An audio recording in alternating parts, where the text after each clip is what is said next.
it going? Welcome back to Lauren's Dreamhouse. I'm Lauren Thoreau. We're back in the tub. A lot of you will probably be really excited about that. I sure am. I missed the tub vibe. I really did. And I think that it contributed an important level of intimacy that I felt the past 2 episodes have been lacking. So we're gonna get intimate again, guys. We're gonna be in the tub together, and my goal is that you feel like you are right here in the tub with me, and so you are, and so we all are. And it's Christmas, I think. I don't know if I'm releasing this on Christmas or the day before, or maybe earlier. I don't know. We gotta figure out the new schedule for this, because I feel like I can't really tell what you people want. Oh, wow, that's just terrible. So I recently stopped drinking, and I think it might be a permanent thing. I can't tell yet. All I know is that I've been drinking way too much. Never before the sun goes down, and not every day, but definitely like 4 times a week. I mean, there's so much going on. It's kind of hard to gauge what's normal drinking wise and what's not. I guess if it feels wrong, then it is wrong. And that's kind of how I've been operating, because I don't think I really thought about drinking until stuff got weird. Looking for my Yule. Can't seem to locate it. Oh well, we're raw dogging it, guys. Extra sober. So this is a strawberry soda. I bought it at Whole Foods this morning. It's this. I'm showing you what it is so that you don't buy it.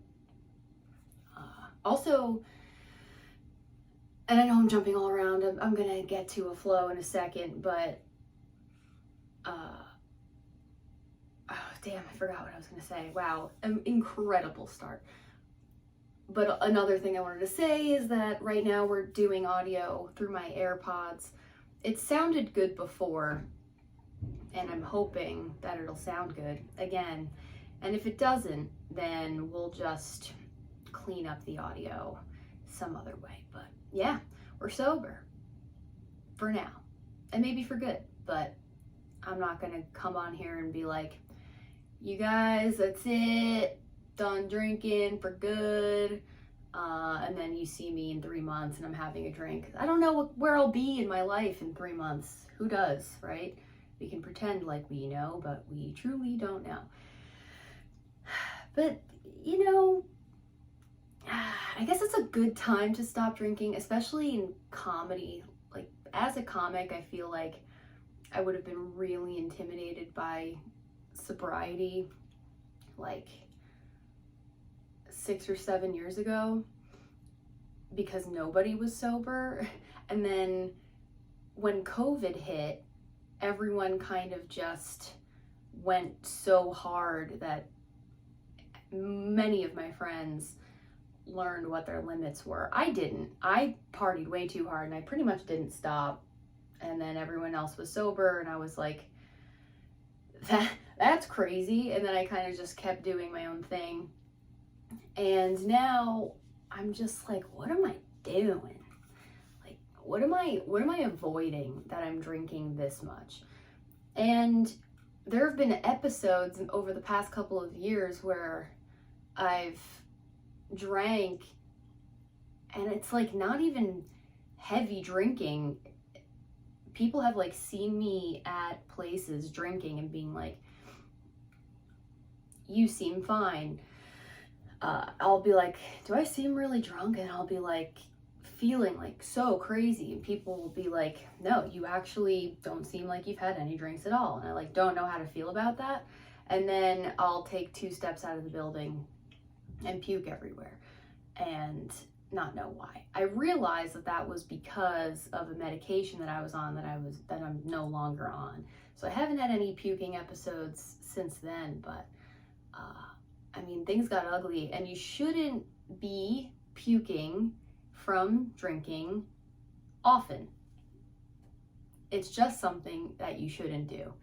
If that's something that you do a lot, then you need to, I mean, I'm not going to tell you what you need to do, but it's something to think about for sure. And now that I've been paying various medical bills, I've been paying off because in January I drank and I only had like 4 drinks over the course of like 6 hours. It wasn't even bad. And I was throwing up so much in the subway, not the restaurant, the place. I can't remember if I talked about this on a previous podcast. I don't think I did, but I feel like I wouldn't have.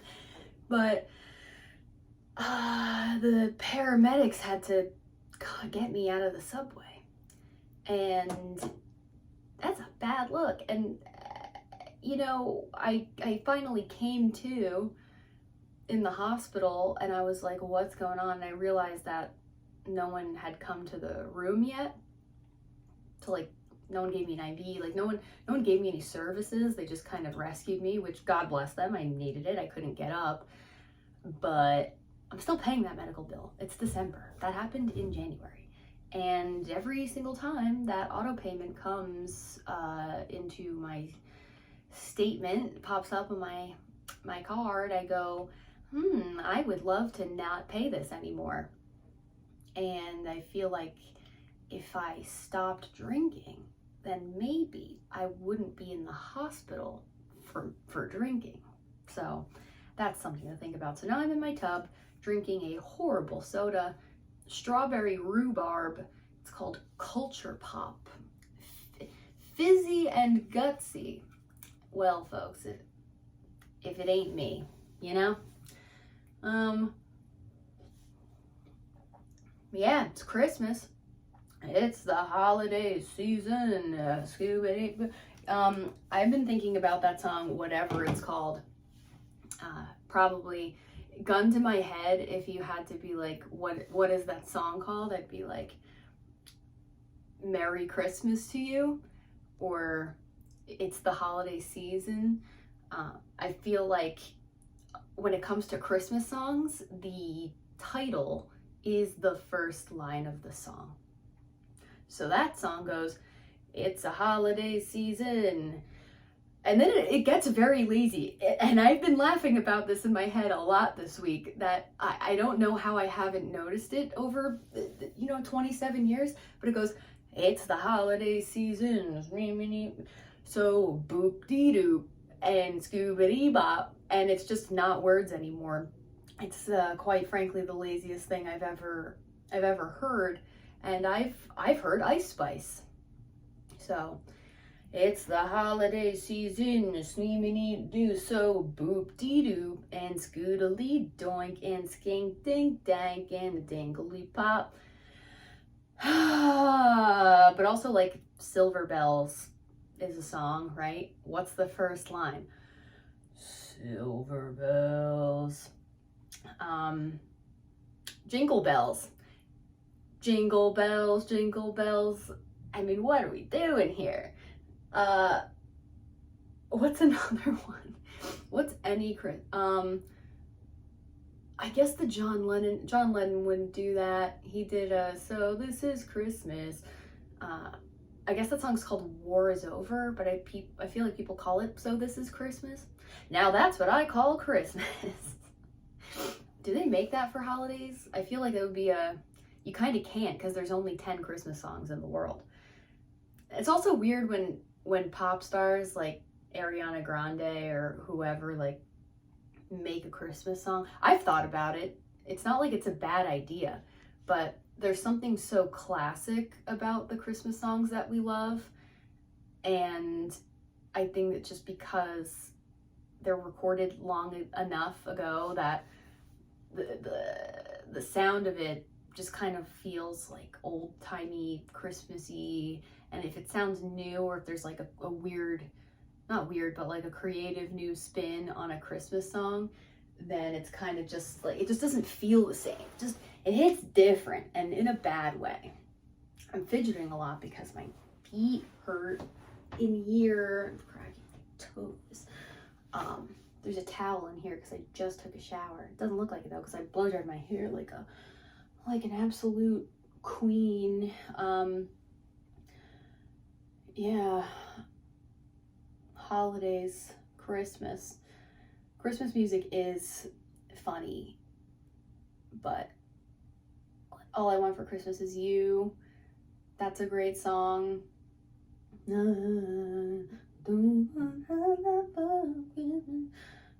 wonder how much money she made from that song. I wonder how much money anyone made, like, from any of the Christmas songs. I feel like there's probably the one that I'm talking about, the Scoob-Dee-Doo and Scooby-Dank. That song strikes me as the type of song where the person made it and they signed a really shitty deal and they made $2 from that song. You ever think about that? How shitty deals used to be? I mean, deals can still be shitty, but I feel like now people can be their own business boss and control their cash flow a little bit better. The music industry is just freaking crazy. Every part of the entertainment industry is totally crazy. But it is cool now that we get to make our own money and do our own things and have our own podcasts in our own bathtubs with our own ring light showing in our own reflection above our head like a little halo. Because what am I? A tub angel. And that's what everyone calls me, and that's what it says in my yearbook about me. They said I'm the tub angel and a throat god. Just kidding. Sorry, Mom. But yeah, Christmas music is fascinating to me. Christmas is fascinating to me. The tree, the gifts. I mean, I could go on and on, but I won't. Or I guess we're just going full Yule mode. I guess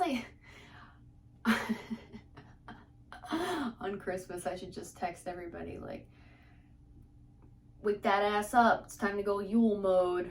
What is Yule? Can anyone answer that for me? Probably the internet, if I had to guess. Full Yule. We're going full Yule. Yule log. Right? The Christmas fire. It's a Yule log. There's Yule tide. I don't know any. Just like, keep me out of it. You hear me? You kids are so crazy with all your Yule. I just don't have time for it, or the brain space. I do this literally every single time. I write the pod notes and then I have them on my phone, and then my phone is what records me. So that's a problem. I am going to start doing these a little bit shorter now though, I think. And I think I said that last time too. I don't know. Sometimes I watch the episodes back and sometimes I don't. And I know that the episode last time was pretty rough because I was pretty sad. But I think overall it might be cool to just do a half hour so that people actually watch them. Sound off in the comments if you're watching these, because I mean, it's not going to make a difference if you're watching it or not. Eventually, some people, or people in general, will watch them. And that is just, I would love that. I would love you to watch more. I'm going to start doing, well, actually, I probably shouldn't say, because it'll be really funny when I do it the first time. But I've been working on a new concept for the pod. I kind of want to have segments, not like, I don't want a hardcore structure because that's not that fun, but I do want there to be some element of routine, of structure. I guess what I said the first time makes sense. I don't know. You guys, like, oh man. I just realized that I have my Diva cup in the shower next to me, so when I edit this, I'm gonna put a big Yule log over that so that you don't see it, because that's gross. I mean, it's clean, but you know what? It's my shower. I can do it whatever I want. Oh man.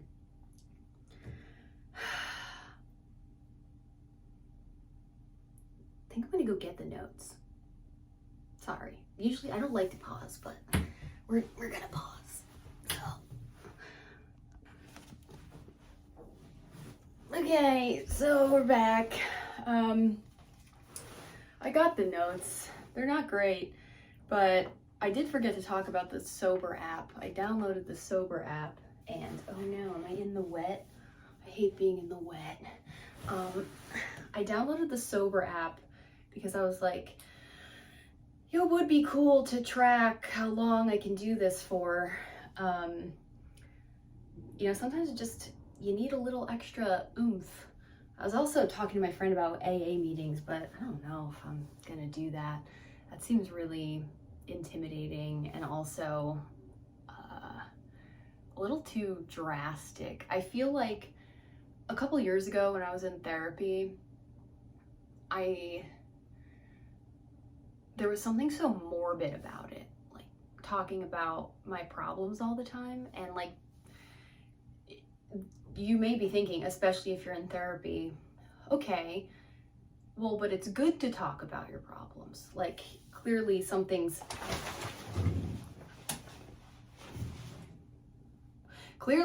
bothering you, so you should talk about it, or you should talk until you figure out what the problem is so that you can fix it. And fine, but also I'm the type of person who just kind of says what's on her mind all day, every day. And I've, over the years, tried to reduce my filter even more so that I can be like looser on stage and have like a better memory recall or something. I don't know. Like, I just kind of want to be able to be sharp on the fly. And so therefore I've developed this reflex where I just kind of say stuff. And if I'm ever mad at somebody, I tell them like immediately, or like, you know, immediately. I don't really play games like that. I don't hide my emotions from people, especially if they've hurt me. And therapy, it just kind of felt like maybe I should have stuck with it longer and maybe I would have had better results, but I just feel like bringing up my problems all the time makes it harder to leave them in the past. And I think it's important, especially if you've gone through trauma, that like you acknowledge that you have been through something, but that it's not what defines you, of course, but you also have to like stop talking about it or else it'll never go away, right? Am I wrong? I feel like that's healthy, to leave things in the past and not bring them up all the time. Like, let's say someone hurts your feelings really bad, and let's say it's your wife. Your wife hurts your feelings, and you hold on to that, and then you tell her, and then you have a fight about it, but it's kind of like all hashed out, right? That's like the initial talking about it that is good and healthy. But then if you bring up that fight all the time, that's not healthy either. Unless there's something that I didn't mean to say that's not healthy either. That's not healthy. Talking about it is healthy. Never stopping talking about it is not healthy. Does that make sense? I feel like it does. I think that it's important to know that the things that bother you like might not ever go away. There are some things that happen in your life that stay with you forever and kind of just never stop burning. And that is a part of life. And talking about things that happen to you is healthy, or meditating and thinking about things is healthy, but it's like, if you're going to therapy every single week to talk about a thing, is that healthy? Like beating an issue into the ground until you feel like you've mastered control over it? Like, what if you can't control it? What if we're trying to convince ourselves that our ability to control, I mean, I was going to say that it's like an illusion, but it's actually the opposite now that I'm saying it out loud. Like, of course you can control your thoughts. They're your thoughts. And that's something that has taken me a long time to realize, because there are intrusive thoughts, and intrusive thoughts are intrusive. Wow. Cheers to that. Let's drink to that. Intrusive thoughts are intrusive. Am I blowing your mind yet? God, that's awful. I just want to drink something. I'm not even craving alcohol. I just want to have fun. Someone was asking me, like, can you have 2 drinks and stop? And I'm like, yeah, I can. Like, I can have 2 drinks and stop. I can have 1 drink and stop. I can not drink at a place. Like, I don't know. It's hard to tell. I just feel like sometimes when you overdo things, you got to put yourself in check. We're trying sobriety out. Not weed. Don't be crazy, but the drinking. But yeah, intrusive thoughts are scary because they feel real, and in some ways you're like, well, if I'm thinking about it and I'm worried about it, then it's valid. And sure, I'm not saying that it's not valid. I'm just giving more credit to our ability to actually reason through these things and convince yourself that things are okay. Mental gymnastics. Ever heard of it? I'm definitely a mental gymnast Olympian. I convince myself of a lot of things, but I feel like you have to be the master of your own mind. I feel like I've been only recently failing at the mind mastery of it all, because I've just been so like depressed. I think like it started to get cold, and I've been fine since it started getting cold. So I was like, oh, another year, no seasonal depression. And I feel like the past like 2 years, I haven't had seasonal depression. I think just because there's been a lot going on that I've had to worry about, especially last year. Like this time last year, it was the first cigarette club. And I was like riding the preparation wave of that. Like there's no time. What the fuck? Ugh.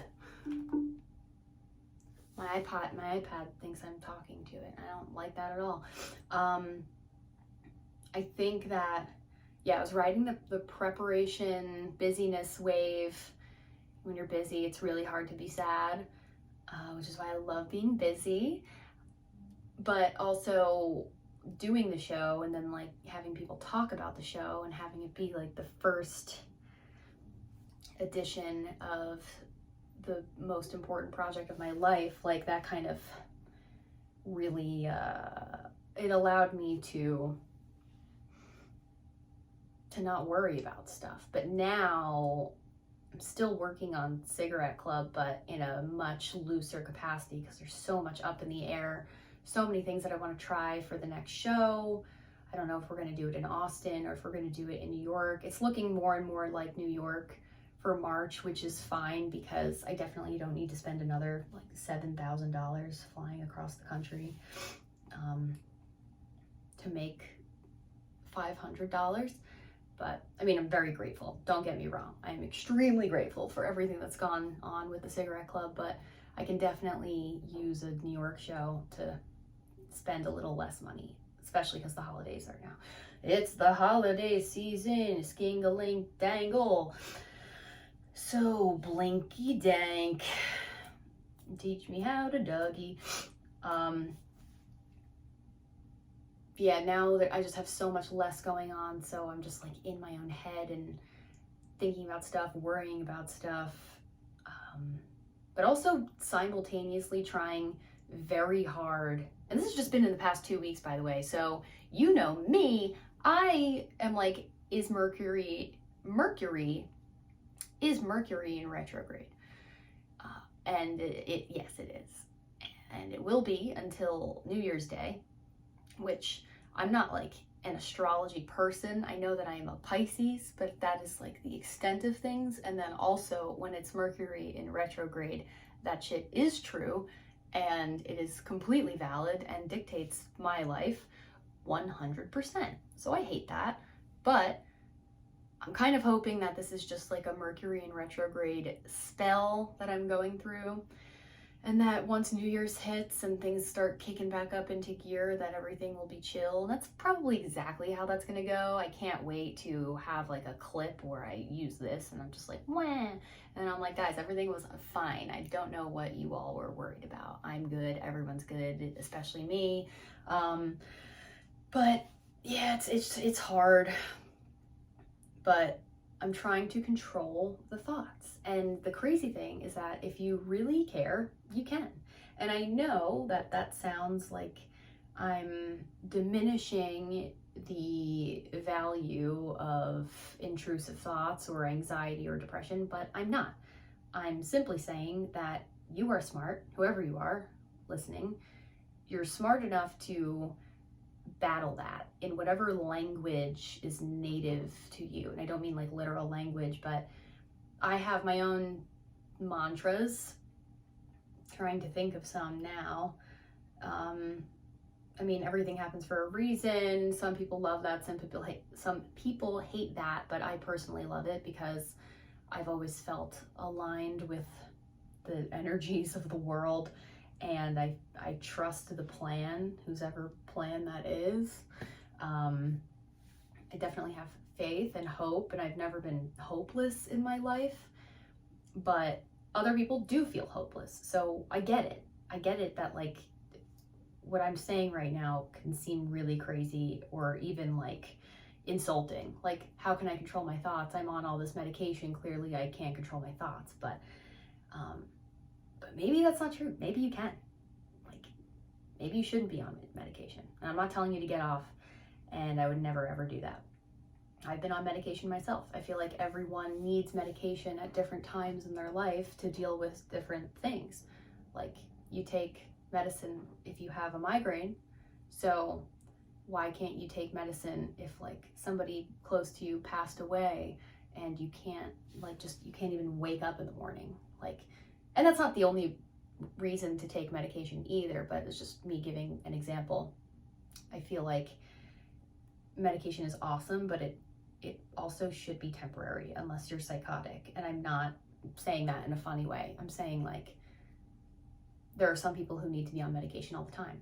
Chemotherapy, do it if you want to. I mean, not if you don't have cancer, that would be a lot. But, you know, I guess if you could afford it and you want to take the ride, then dive in. I don't know. What am I talking about? I'm just saying, stay strong. It's really, really hard, especially because I know a lot of people who are experiencing loss or have experienced loss recently, and especially in the comedy community. We lost Kenny DeForest, God rest his soul. I didn't know him, but a lot of my friends did, and not a single person has said anything negative about him. Not that you would if someone passed away, unless they were like a really, really terrible person, which he obviously was not. And I'm very sorry for him and his family and all my friends who were close to him. It's really rough, and that's the type of thing that, you know, you might need medication to get over, because life is hard and sometimes we need help, and medication is help. And alcohol, someone like opening my door, I don't know if you guys can hear that, but it's kind of like a door opening sound. Whatever. Sometimes you need medication, but I feel like a lot of people are over-medicated and maybe wrongfully medicated. I don't know. Of course, I'm saying this as a doctor. Look at me. Am I not a doctor? Oh man. Just keep drinking it and drinking it. What is something else that I eat or drink that I hate, but I just kind of put up with anyway? I don't know. It's so hard to balance your life as an adult. I just had to like force myself to eat vegetables recently. Like, I realized like 2 or 3 weeks ago, I was like, oh, I've been eating only pizza.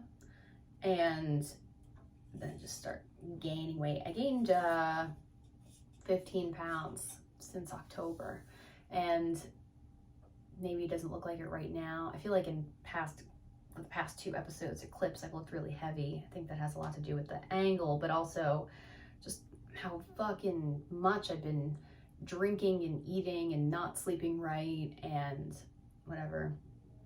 It's just not, it made me swell up. So I've cut gluten again, started doing Pilates again. I've been really into SoulCycle, which you all know by now because I've posted that clip in 17 different locations.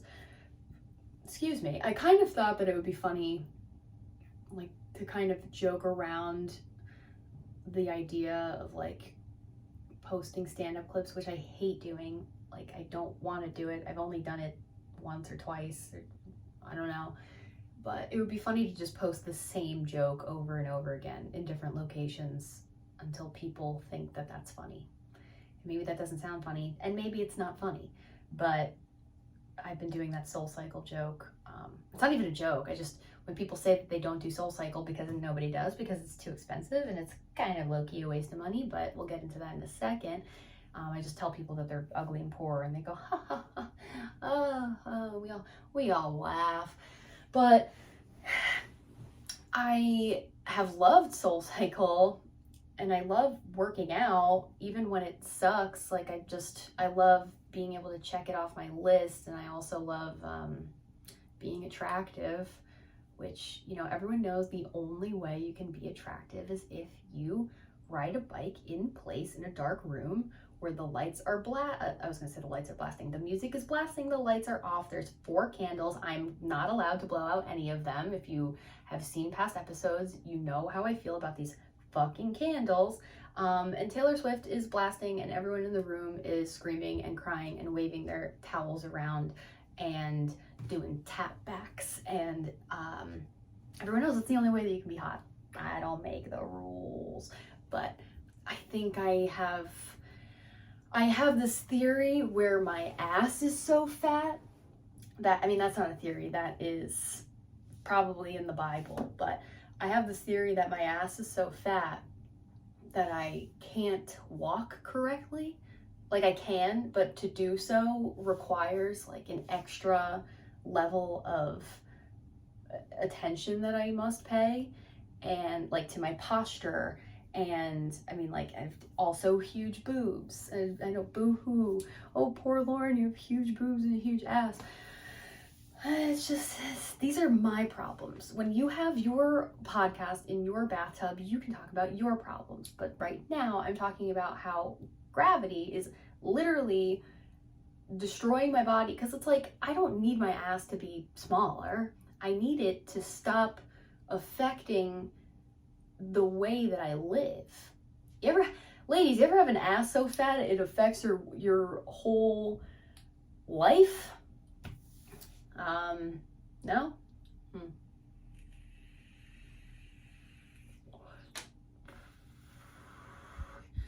I do, and I mean, you're gonna think I'm crazy, but like, I also have small feet and very high arches. I'd show you, but no free feet. Free feet sometimes. You gotta give people a taste of the sauce before they buy the bottle. I don't know. But I feel like my feet, even if I didn't have a huge ass, like, my arches are so high that my feet kind of cave in, and that makes my knees kind of cave in a little bit. And I've only in the past like few years have been cognizant of this. So I do correct myself a lot and try to walk in a way that is healthy and normal and not affecting my posture and like my whole gait. But I think I've done like years of damage hiking this huge fucking wagon all around town. And I don't know, I think that I caused joint damage. And on the SoulCycle bike, when I clip in, because there's like shoes that you rent for $900, and you have to like clip into the pedal so that you can pedal really fast without like your legs shooting out or falling off or throwing up or breaking everyone or I don't know. So when I clip in, I feel like I'm turning like in too much. And also my thighs are so big that when I stand up and ride, because they're like, get out of the saddle. They call it a saddle. Something oddly sexual about that. I don't like it at all. But the seat is called a saddle. It's also barely a seat. It's like this big. And my ass is like this big. So, God, why didn't I take the Diva Cup out of the shot when I... Anyway, so my thighs are so big that when I get out of the saddle, there's like a resistance knob between your legs, like on that bar, like the center bar of the bike. And bike, get it? I bet it all makes sense now that I did this when I said bike. If you're only listening to me, I just mimed handlebars to convey bike. So there's like a dial in the middle that controls the resistance. And if I'm not paying attention, when I am riding the bike, I kind of like sway back and forth because I'm a bottom heavy, basically like a Russian doll. You know how they're like big, like they're kind of like gourds? I'm a gourd. And sometimes if I'm favoring one side or if I'm like not being super stable, because it's hard to be stable when you're riding a bike standing up, I kind of like rub the resistance with my thigh, and then the bike gets like a lot lighter or a lot heavier based on like what direction I hit it in. And I'm like, why did this get so hard? And I'm like, oh wow, I'm actually like hitting it with my huge thighs, with my thunderous thighs. And I did realize after a while that does come in handy, because the instructor's like, crank it up until you die. And I'm like, well, okay. And I like do it. Sometimes I would like hover over the dial, like pretending like I turned it so that it would look like I turned it, but really I didn't turn it because I'm a fraud. But also because like it's hard keeping up with these hoes, dude. They all literally went from the sorority house. They just went on a big boat, and they all just graduated from college, and they all just arrived at SoulCycle, and now they all live there. And I've never seen anyone go in there or come out of there except for me. So are they even real? But these hoes are small and they're fast, and they really come for blood, and that's why they get to blow out the candle and I don't. Don't get me wrong, I push it, but I like to like maintain my heart rate so that this all sounds like excuses. You're all like, she's lazy, and sometimes I am, but sometimes it is fun to like crank it up super high. Or if the instructor comes by, God forbid, and like cranks it up high for you, then I kind of do a couple thigh brushes off of the wheel so that I am not having a hard time anymore. One time, one of the SoulCycle guys, I tried to like take a couple of classes with a couple of different instructors just to see who I like the most. And I like Jordan and Jasmine in New York a lot. I think they're the most popular anyway, because they are so good. And if you do take a lot of classes, you can see how much better their classes are than pretty much everyone else's. And I will clip this and I will send it to them because they're on Instagram and they're adorable. But one instructor who wasn't them, I think his name was Parker or something, he was adorable, just like shredded dude, perfect, like gelled hair, kind of like in a superhero-y coif situation. Like it just kind of looks like it's a solid piece that he kind of just goes, when he goes up to bed, he takes it off, he goes, and he just sets it on his nightstand, and then he puts his nightcap on, and he goes to bed, and he wakes up at 4 a.m. because if you're a fitness instructor, you legally have to wake up at 4 a.m. I don't make the rules.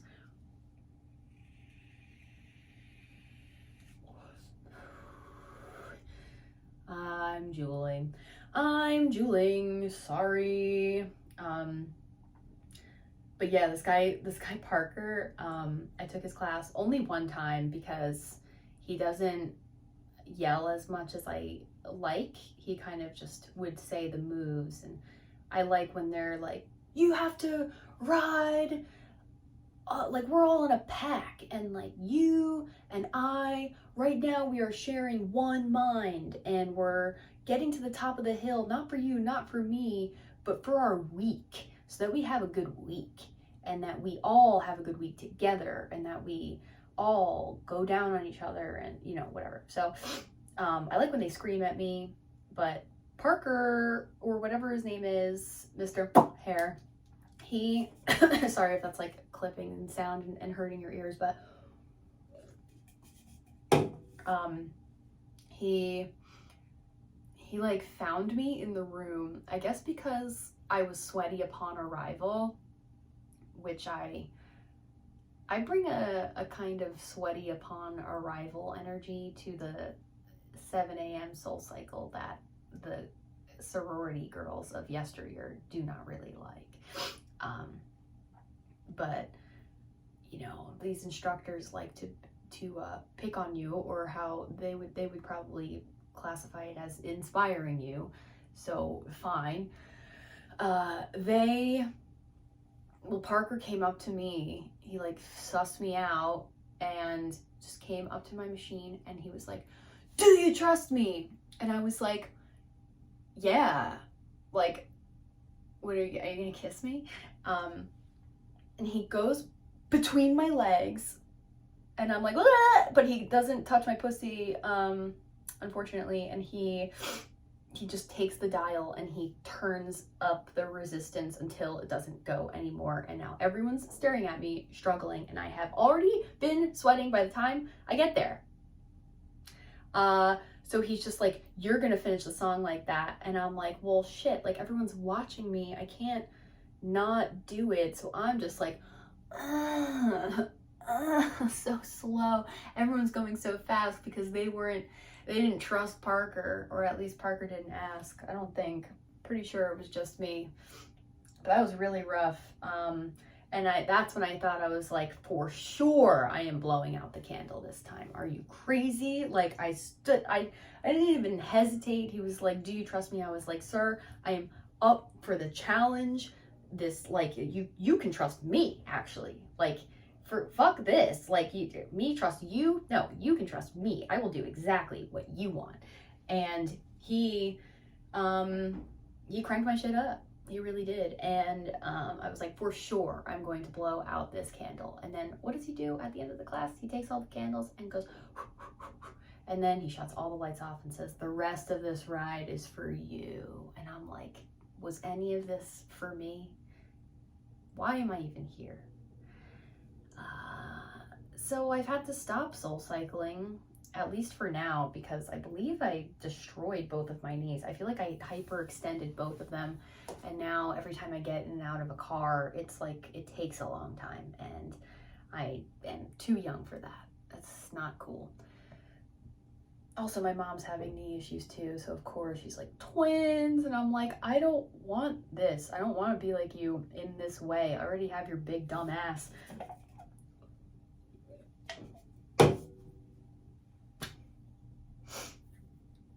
I don't know. So let's recap what we learned. Christmas music was born in the 50s and died in the 60s. Most of the songs don't even have lyrics. Culture pop soda is bad. I am not drinking for the foreseeable future. And I'm not doing soul cycle either. But guess what? Everything's gonna be okay. There's one thing you should take away from this whole episode, is that everything is gonna be all right. And it really is. It might not feel like it now, and it might not feel like it tomorrow, but everything is going to be okay. Especially after January 1st, because that's when Mercury checks its shit and leaves us alone. I think for a good 2 or 3 more months, because apparently they're quarterly or something. I didn't really know that until I think yesterday, but don't quote me on any of that. except for maybe the everything's gonna be okay part. I think that is something that only I have ever said. And if you say, you know, to your friends, you go, everything's gonna be okay, and they say, whoa, that's like a really good point. Where'd you hear that? You can be like, Lauren's Dreamhouse, episode 17. 17's a good number too. Really good number. A lucky number, dare I say.